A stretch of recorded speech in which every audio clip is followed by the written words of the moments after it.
Hi, for those that don't know me already, this is Singh on a Brompton.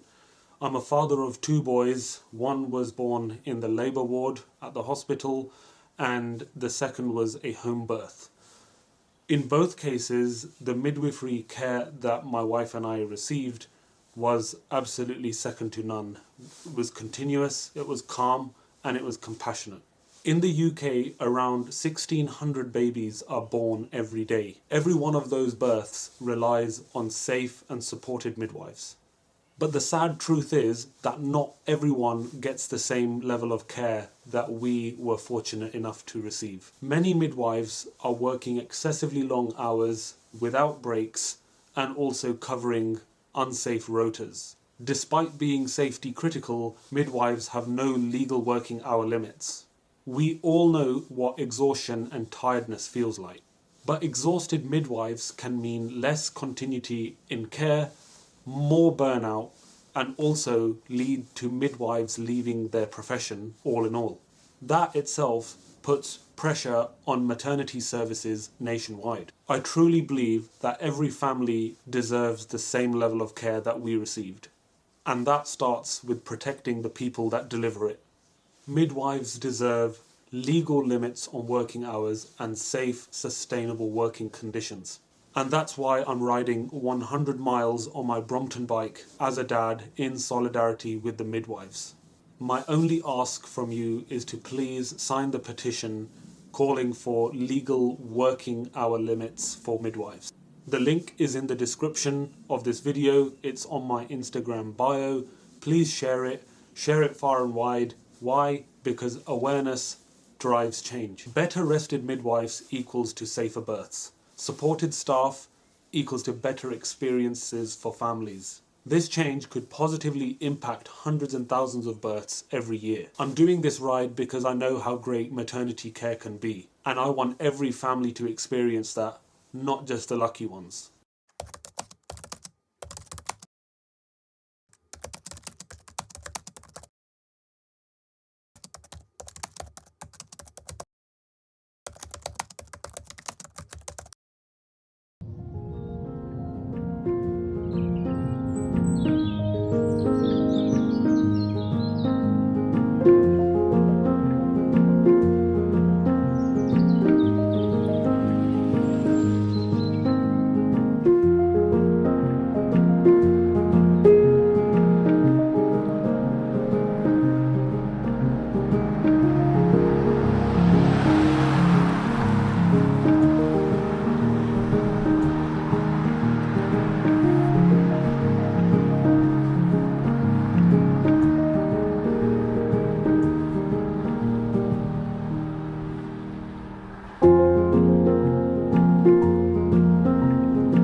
you.